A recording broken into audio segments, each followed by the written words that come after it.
बजवाल बिसोबा सियो कृष्ण मुराल सखी बजवाल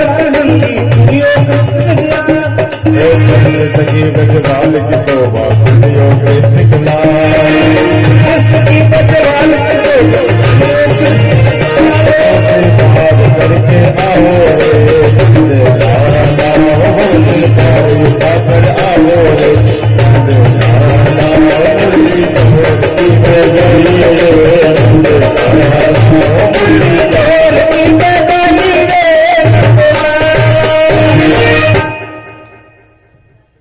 हो मुरली जोर की बजाई रे, हो बंसी जोर से बजाई रे, बोले गोविंद भगवान की।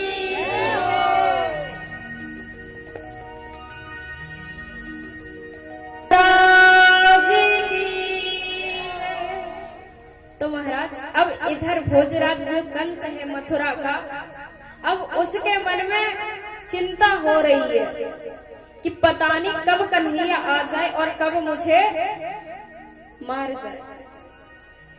तो भगवान देवर्षि नारद जी के मन में विचार आया कि एक तो कंस पहले से ही भयभीत है, तो क्यों न मैं जाऊं और भी भयभीत कराऊं। तो किस प्रकार से तैयार हुए हैं कि बीड़ा लेकर हाथ में नारद भय तैयार,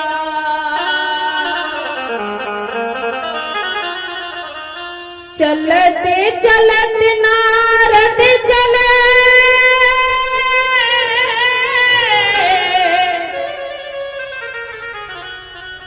और मथुरा पहुंचे जा।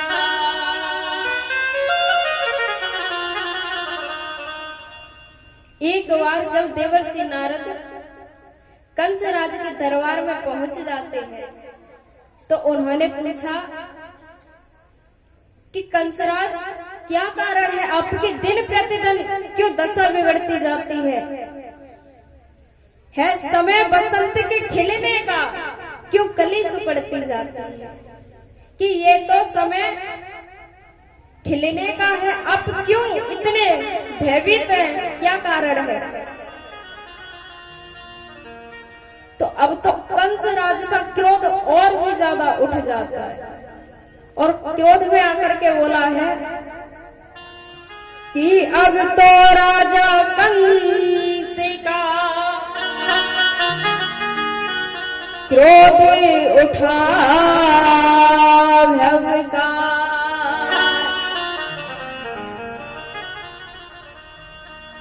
पकड़ कर वसुदेव का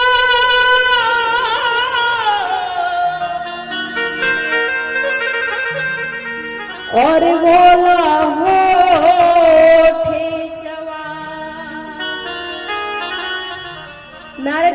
महाराज ने कहा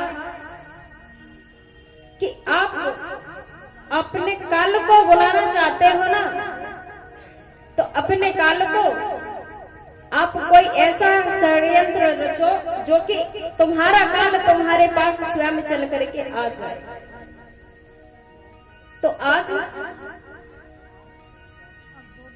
वसुदेव जी को पकड़ करके उन्हें मारने लगा है।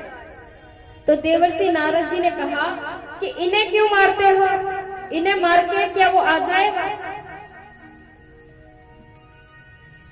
तो कंस ने वसुदेव जी को छोड़ दिया। जब छोड़ दिया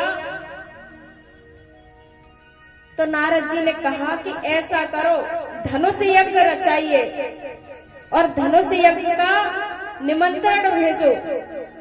उसमें कृष्ण और बलराम को बुलाइए कि आपके मामा ने यज्ञ रचाया है कि उसमें आपको दोनों भाइयों को आना है। तो अक्रूर जी महाराज से उस पत्र को गोकुल नगरिया में पहुंचाते हैं। तो जब अक्रूर जी से कहते हैं कि अक्रूर जी आपको यह काम करना है कि आप कृष्ण और बलराम को किसी भी प्रकार से लेकर के आइए। तो अक्रूर जी कहते हैं कि जन्म जन्म मुनि जतन कराई और अंतराम कहूं आवत नाई। कि जन्म जन्म तक मनुष्य जो कि संत जन होते हैं जन्मों तक तप करते हैं, फिर भी राम नहीं आते। और मेरे तो कितने बड़े सौभाग्य की बात है जो कि मुझे स्वयं परमात्मा के दर्शन हो। तो वो समझा रहे हैं कि देख कंस तू अपने काल को क्यों भुला रहा है। फिर भी उन्होंने समझाया कि कंस अपने काल को तो स्वयं बुला रहा है। फिर भी कहा कि नहीं, मुझे नहीं पता, जो जानो आप कृष्ण और बलराम को लेकर के आइए। तो अक्रूर जी महाराज कहते हैं क्या?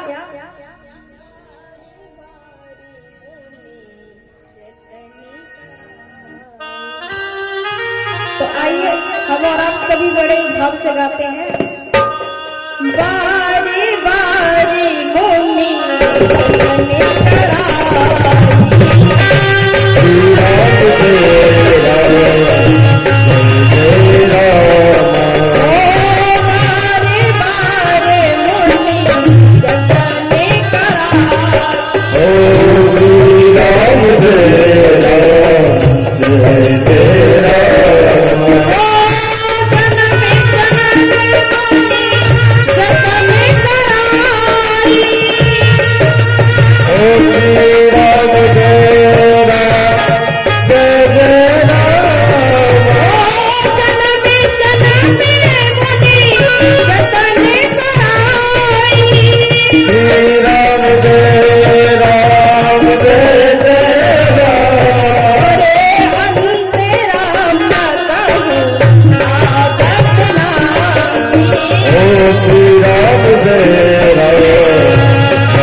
तो अक्रूर जी महाराज कहते हैं कि जन्म जन्म मुनि जतन कराई और अंतराम कहूं आवत नाई।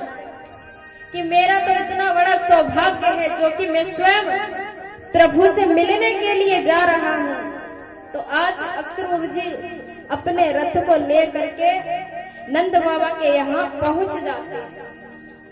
जब नंद बाबा के यहाँ पहुंच जाते हैं तो नंद बाबा ने देखा कि अक्रूर जी का कैसा आना हुआ।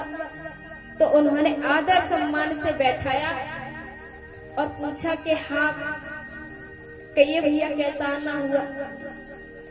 तब तक वहां कन्हैया जी आ जाते हैं। तो उन्होंने कहा कि काका और सब बढ़िया और सब ठीक हो तो हो। तो उन्होंने कहा कि हाँ बेटा ठीक है कन्हैया, सब ठीक है, हम आपको ले जाने के लिए आए हैं कि आपके मामा कंस ने धनुष यज्ञ रचाया है, उसमें आप दोनों भाइयों को बुलाया है। तो भगवान कन्हैया ने कहा कि मामा ने यज्ञ रचाया है तो हम उसमें जाएंगे, यदि मामा ने हमें बुलाया है तो हम उसमें जाएंगे। तो आज भगवान कन्हैया ने कहा कि हम जाएंगे। जब मैया यशोदा को ये बात पता चली कि कन्हैया जी को लेने के लिए अक्रूर जी आए हैं, तो मैया यशोदा कहती है कि अब मेरा लाला मुझसे बिछड़ जाएगा।